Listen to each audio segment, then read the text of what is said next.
Bonsoir, bonsoir. J'espère que tu vas bien, mon ambassadrice. Je profite de ce crépuscule qui arrive tout doucement. On est en fin de journée ici à l'île de la Réunion, au port, comme tu peux voir. Et je voulais faire une petite vidéo sur une belle illustration qui s'adresse directement aux personnes qui ont tendance à s'auto-saboter. C'est-à-dire que lorsque tu leur parles de changement, ils aimeraient changer, ils aimeraient que leur vie s'améliore, surtout sur le plan émotionnel. Surtout lorsqu'ils font le bilan, ils se rendent compte qu'ils vivent une situation très difficile et délicate, en ce qu'ils se sont rendus compte qu'ils étaient manipulés, qu'ils vivaient avec une personne perverse, narcissique, qui a tendance à les accabler, à constamment les faire passer pour fautifs. Et ça marche. Si jamais tu es cette personne, tu as tendance à vouloir t'améliorer dans ta vie de tous les jours. Et dès que les paroles sont un petit peu difficiles à entendre, tu te demandes mais pourquoi c'est toujours de ma faute. Tu y crois, tu veux tellement être une meilleure personne, tu veux tellement t'améliorer que tu finis par croire que c'est toi qui as un problème, que si jamais ton compagnon, ton conjoint, ton mari, agit de la sorte, d'une très mauvaise façon, il arrive à te faire croire que c'est de ta faute, parce que tu es comme ci ou parce que tu as fait ça, c'est de ta faute. Mais laisse-moi te dire une chose, ce n'est pas de ta faute. Tu as pris l'habitude de donner fait et cause à ton compagnon, à accepter qu'il te traite de la sorte, même si ça peut te rendre malheureuse, même si par moments tu ne l'acceptes pas, et même si tu as tendance à lui dire que tu n'es pas d'accord avec ce qu'il te dit. Mais pourtant, tu te rends compte que à chaque fois qu'il te parle de la sorte, ça te touche, ça te fait mal. Donc voilà, si jamais tu es cette personne, écoute bien cette vidéo parce qu'elle est pour toi. Malgré le fait que tu reconnaisses que ton compagnon, ton mari, ton conjoint soit dur avec toi, n'empêche qu'il arrive à te manipuler, tu n'arrives pas à t'en séparer, certainement que tu as des sentiments, mais pose-toi les bonnes questions. Est-ce que tu penses vraiment qu'une personne qui t'aime a le droit d'agir comme il agit? Connais-tu vraiment la définition de ce qu'est réellement l'amour? Je l'ai déjà abordé cette question dans certaines de mes vidéos, mais je t'invite à faire le pas de t'intéresser à ce que c'est que vraiment l'amour, pour que tu puisses savoir exactement que lorsqu'on aime une personne, on ne lui fait pas du tort, on ne le manipule pas, on ne lui soutire pas des choses. C'est pas du donnant-donnant l'amour. Tu me donnes ça et moi je te donne ça. Et sitôt que tu arrêtes de me donner ça, moi j'arrête de te donner ça. Ça peut pas marcher comme ça. Aimer une personne, c'est aimer tout son être, son âme, ses qualités et ses défauts. C'est aimer la personne entièrement. Et tu acceptes d'épouser, de supporter ses travers, parce que bien sûr on est tous imparfaits. Alors même si c'est ça aimer, ça ne donne pas le droit en fait à une personne de mal te traiter, t'insulter, d'être dur avec toi, de te faire du tort volontairement, ou encore ne pas hésiter à te mentir, à te trahir, à te donner une version des faits, mais en donner une toute autre à d'autres personnes. Et d'une personne à l'autre, ça change. C'est ça la perversion narcissique. Parce que tout doit tourner autour de cette personne. Elle te manipule, elle te ment, parce qu'elle veut continuer à te soutirer tout ce que tu lui donnes qui lui fait du bien. Et ce qui lui fait du bien, tu le sais très bien, c'est toute cette humanité que tu as à lui donner, toutes ces belles qualités qui est souvent la bonté, la bienveillance, l'attention. Tu te plies en 4, en 5, en 6 pour lui donner ce dont elle a besoin.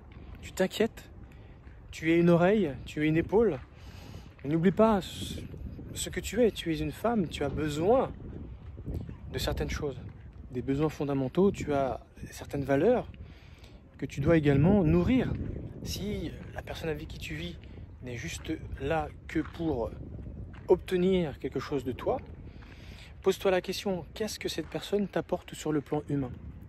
Alors je ne dis pas qu'elle a toujours été perverse narcissique. Pour t'avoir, elle t'a forcément séduite. Et elle s'est montrée sous son meilleur jour. Mais tu as bien compris depuis le temps que toutes ces choses ont bien changé, ont bien évolué. Donc demande-toi, n'es-tu pas en train de vivre tout simplement une situation d'auto-sabotage? Mérites-tu vraiment ce que tu es en train de vivre? Alors je suis d'accord avec toi, on ne se sépare pas d'une personne de cette façon, du jour au lendemain. Et pourquoi pas? Si c'est devenu insupportable, si c'est devenu intenable, si c'est devenu quelque chose qui n'était plus du tout acceptable, vas-tu continuer de te laisser insulter, voire frapper? Vas-tu continuer de lui donner toujours raison, alors que c'est lui qui a tort? Vas-tu continuer de t'auto-saboter en te remettant constamment en question, en te disant peut-être que si jamais il a fait ça, c'est peut-être que c'est vrai, c'est de ma faute. C'est de ma faute. Non, ça peut pas toujours être de ta faute. On est imparfait, effectivement. Des fois on est fatigué, des fois on a mal compris, des fois on fait mal. Et ça c'est tous les jours. Mais est-ce que ça donne le droit à l'autre de constamment te dépeindre de cette façon, de toujours te mettre sous ce jour-là, en oubliant que lui-même, des fois, il fait pire? Non. Alors, sache une chose. Tant que tu continueras de t'auto-saboter, tu n'avanceras jamais. Tu n'auras jamais la force, tu n'auras jamais l'énergie et tu n'arriveras jamais à prendre la décision de quitter cette personne. Même si tu sais qu'au fond de toi, elle est profondément mauvaise. Je vais te donner une illustration. C'est une illustration qu'un prof en psychologie a donnée à ses élèves. Et le cours du jour, c'était simplement cela. Il a pris un verre d'eau, il l'a rempli et il l'a mis sur le bureau et il leur a demandé: connaissez-vous la moralité de ce verre d'eau? Les élèves lui ont dit non, on ne sait pas. Eh bien la moralité se situe dans le simple fait de porter ce verre d'eau. Rien qu'à travers cette illustration se dégage une grande leçon de vie. En tout cas pour ceux qui veulent évoluer dans leur vie, qui veulent arrêter de s'auto-saboter et se trouver des excuses parce qu'ils n'arrivent pas à avancer. Si jamais tu portes ce verre d'eau à portée de main, combien de temps penses-tu pouvoir tenir le verre à la main? Tu vas me dire, tout dépend de la durée. Exactement. Si jamais tu portes ton verre quelques secondes, tu auras l'impression qu'il fait vraiment ce qu'il représente, c'est-à-dire quelques grammes dans tes mains. Mais ces grammes-là pourraient s'avérer représenter des tonnes. Si jamais de quelques secondes, tu passes à quelques minutes, de quelques minutes, tu passes à des vingtaines de minutes, à des vingtaines de minutes, tu passes à des heures, et à des heures, tu passes à une demi-journée, une journée entière, toujours avec le même verre d'eau. Est-ce que le poids de ce verre d'eau a changé au fil du temps? Physiquement, non. Ce verre d'eau fait toujours quelques grammes. Mais c'est le fait de le supporter autant de temps, il finit par s'alourdir, mobiliser beaucoup d'énergie dans ton bras.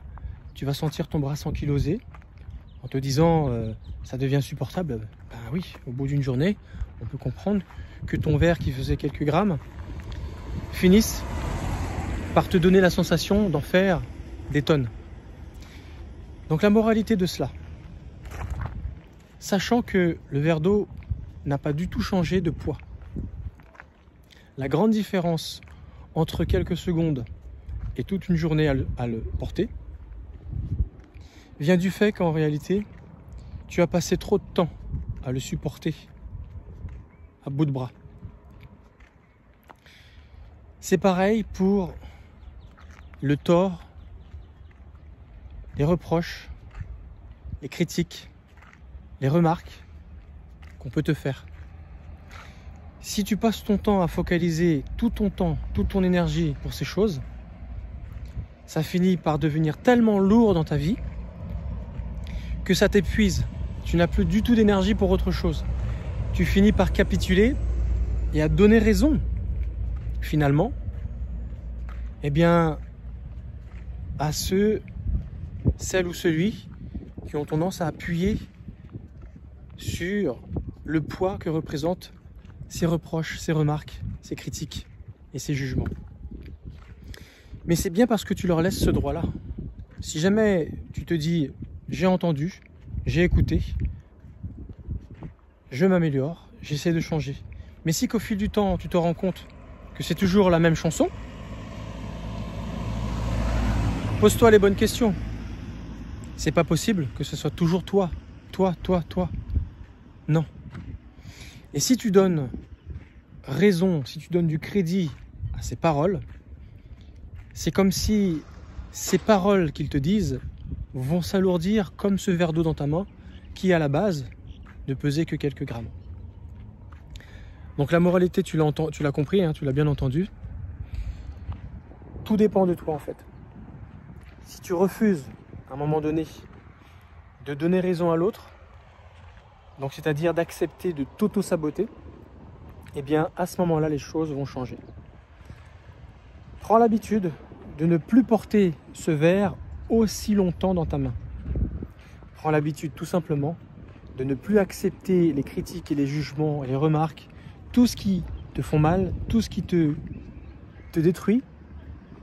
Ne les accepte plus si tu as compris qu'en réalité, ce n'étaient pas des critiques constructives, ce n'étaient pas des jugements salvateurs pour t'aider véritablement à changer, pour te faire du bien, pour t'améliorer dans ta vie. Tu es capable de faire largement la différence entre une critique pour t'améliorer, pour être une meilleure personne, et ça c'est un coaching.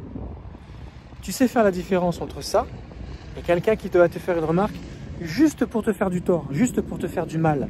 C'est pour cela, je t'invite véritablement, à partir de maintenant, analyse les paroles de ceux qui te parlent, analyse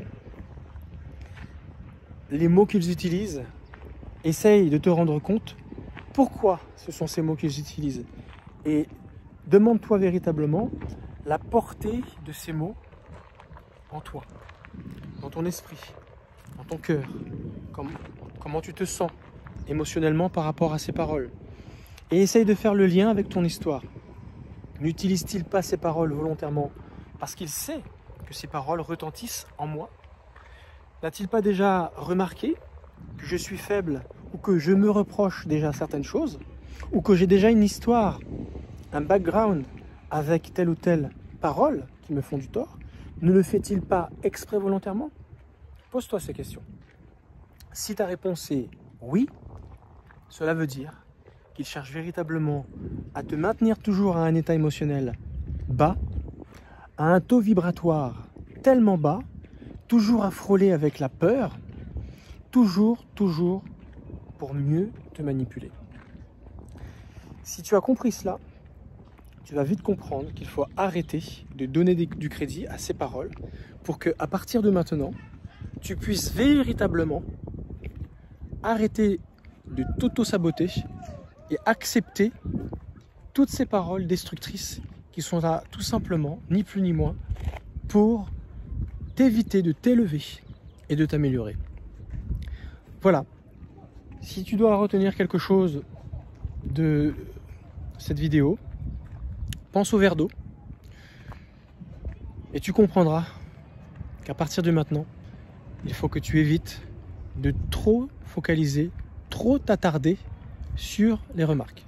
Qu'elles fassent mal, c'est une chose, mais pose-toi la question, sont-elles là pour me faire mal, mais me faire avancer, donc c'est salvateur, ou sont-elles là juste pour me faire mal et continuer de me maintenir vers le bas?